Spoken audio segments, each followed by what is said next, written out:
And I also think media understand far better than think tanks typically the importance of framing, and framing typically is about narratives. So creating stories that have beginnings and middles and ends, which is typically how we communicate in society.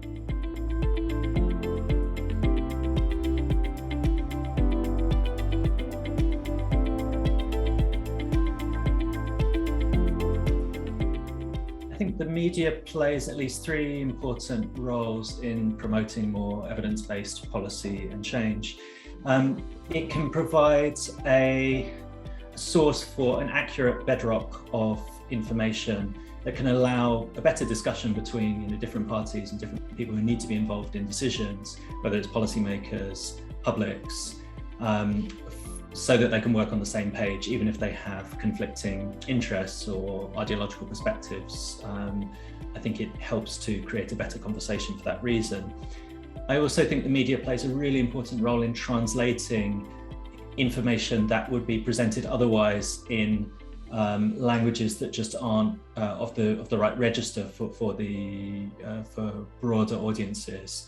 Whether it's for general audiences or specific audiences, they can play a really crucial kind of translation function. And I also think media understand far better than think tanks typically the importance of framing, and framing typically is about narratives. So creating stories that have beginnings and middles and ends, which is typically how we communicate in society. And think tanks, for lots of reasons, will often present their work with a kind of a different sort of structure that doesn't necessarily fit with those sorts of framings that typically are used more broadly in society. And the media can play a really important role in unpicking and bringing out those stories that actually tend to connect with different audiences.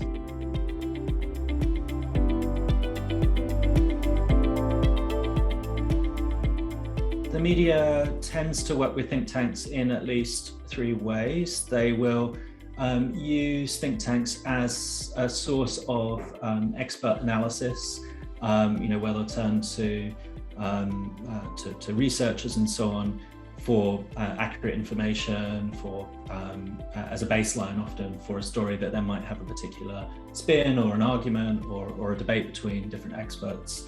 Think tanks tend to be able to provide sort of data.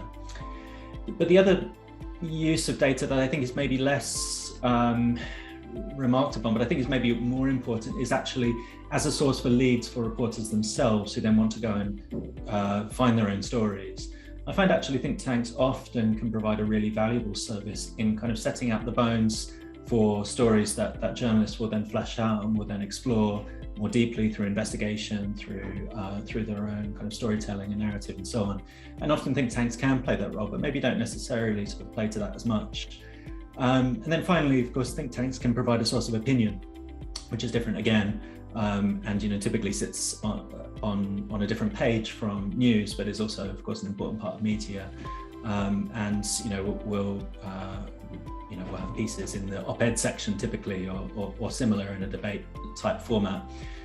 Again, I don't know if think tanks often are as well set up for that as they could be, but I think it's a really important role, and increasingly something that people expect from media is to have that demarcation of opinion and to see those kinds of debates play out.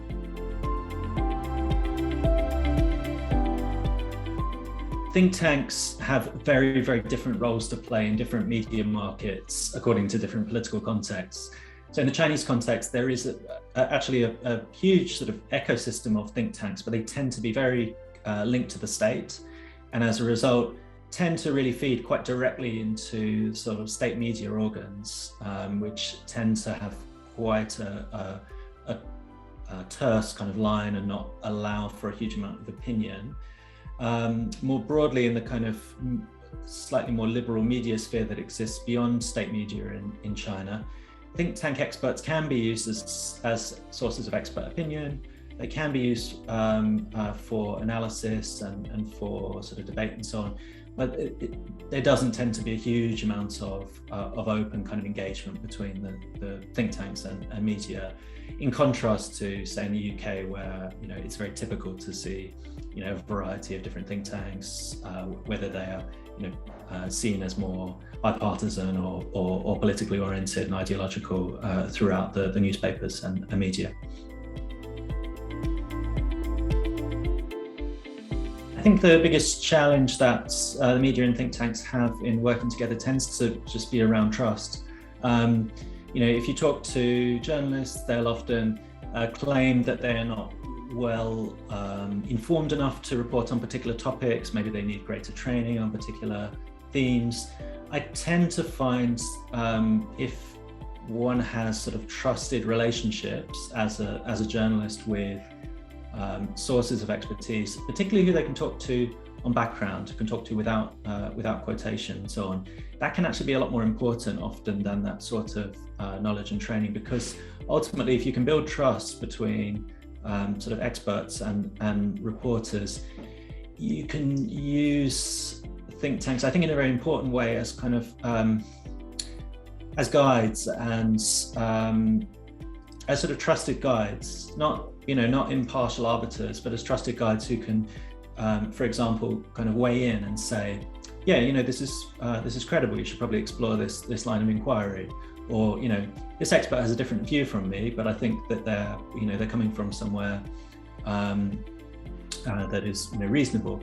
Or conversely, they might be able to say, yeah, it's not worth pursuing that particular line of inquiry. It's one I don't put a lot of faith in, and that often can take place kind of outside of just being directly quoted or just having sort of reports reproduced in the opinion section or the news section or whatever.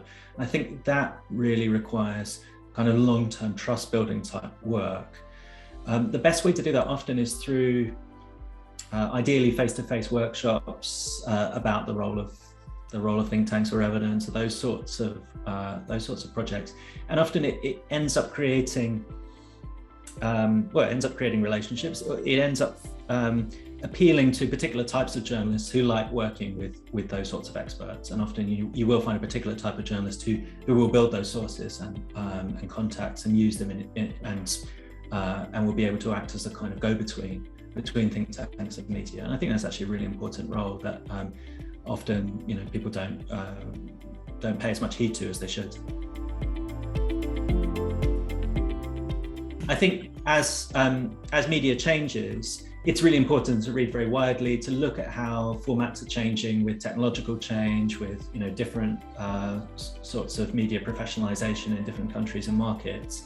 And I think what's really important is to not feel any pressure to repackage yourself for those markets, but to really watch very closely and to see what journalists themselves are doing, and to talk to them and to sort of take that in, but also not to immediately feel like you need to appeal in a simplistic way, but just keep reading widely.